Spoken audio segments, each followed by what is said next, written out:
ธีมอบรับหน้าที่ระหว่างเลขาคณะบริหารงานพรรคหัวหน้าองค์การอัยการประชาชนสูงสุดผู้เก่าและผู้ใหม่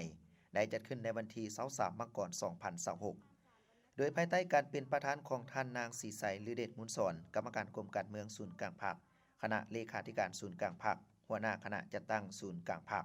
มีบรรดาทานผู้ต่างหน้าคณะกรรมาธิการยุติธรรมสภาแห่งชาติศาลประชาชนสูงสุดกระทรวงป้องกันความสงบกระทรวงยุติธรรมองค์การกวดกาแห่งรัฐองค์การกวดสอบแห่งรัฐองค์การสืบสวนสอบสวนของเจ้าหน้าที่ภาษี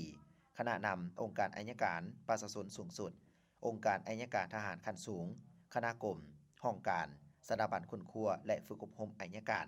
และพนักงานหลักแหล่งภายในองค์การอัยการประชาชนสูงสุดเข้าร่วมอย่างพร้อมเพรียงในพิธีดังกล่าวท่านไสสนะโคตรภูธรกรรมการศูนย์กลางพรรคเลขาคณะบริหารงานพรรคหัวหน้าองค์การอัยการประชาชนสูงสุดผู้เก่าได้ผ่านบทสรุปการชี้นำนำพาเวียกงานรอบด้านขององค์การอัยการประชาชนระยะ5ปีผ่านมาแต่ปี2021หาปี2025หลังจากนั้นต่างหน้าคณะจัดตั้งศูนย์กลางพรรคได้อ่านคำสั่งของกรมการเมืองศูนย์กลางพรรคฉบับเลขที่06/กมสพลงวันที่16มกราคม2026และฉบับเลขที่09/กมสพลงวันที่16มกราคม2026มติตกลงของกรมการเมืองศูนย์กลางพรรคว่าด้วยการแต่งตั้งเลขาคณะบริหารงานพรรคแขวงคำม่วนฉบับเลขที่13/กมสพลงวันที่16มกราคม2026และฉบับเลขที่16/กมสพลงวันที่16มกราคม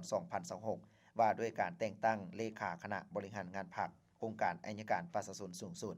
และมติของคณะประจำสภาแห่งชาติว่าด้วยการรับรองเอาการยกย้ายและแต่งตั้งพนักงานการนำขั้นสูงไปรับหน้าที่ใหม่ฉบับเลขที่03/คปจลงวันที่19มกราคม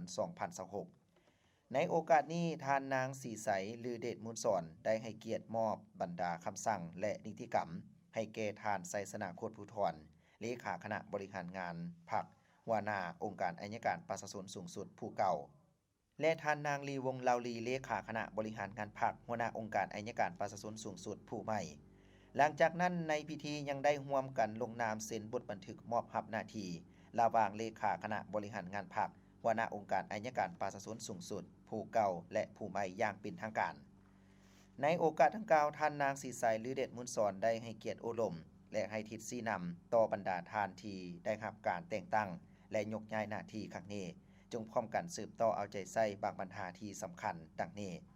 สืบต่อเอาใจใส่พันขยายมติคำสั่งก็คือแผนการแผนงานโครงการ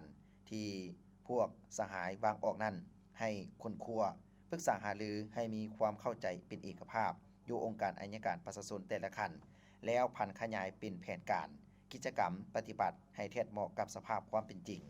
สืบต่อรักษาความสามัคคีภายในพรรคให้มีความหนักแน่นมีความเป็นเอกภาพสูงสืบต่อเป็นหลักแหล่งเป็นคันทุงและเป็นแกนนำในการเต้าหุมความสามัคคีในแถวแถวพนักงานสมาชิกพรรคและประชาชนบรรดาเผ่าเพิ่มทวีการศึกษาอบรมการเมืองแนวคิดให้แก่สมาชิกพรรคพนักงานรัฐกรทั่วระบบองค์การอัยการประชาชน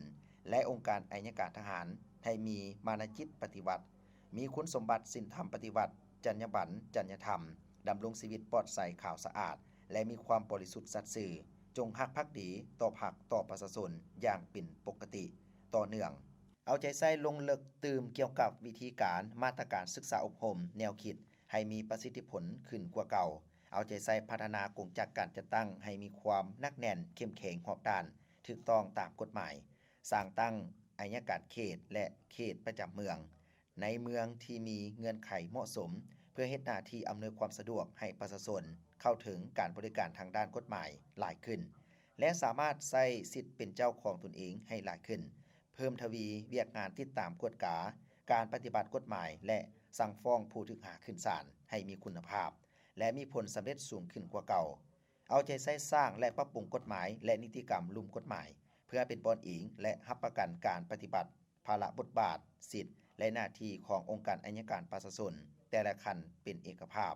ถูกต้องและมีผลศักดิ์สิทธิ์ต้องถือสำคัญต่อเวียกงานกวดกาประเมินผลพนักงานอัยการประชาชนพนักงานรัฐกรขององค์การอัยการประชาชนอย่างเป็นปกติสืบต่อเป็นเจ้าการในเวียกงานพัวพันหัวมือกับ ต่างประเทศเพื่อยัดแยงเอาทุนฮอนและเทคนิคเข้าในการพัฒนาเวียกงานอัยการประชาชนให้ก้าวหน้าและทันสมัย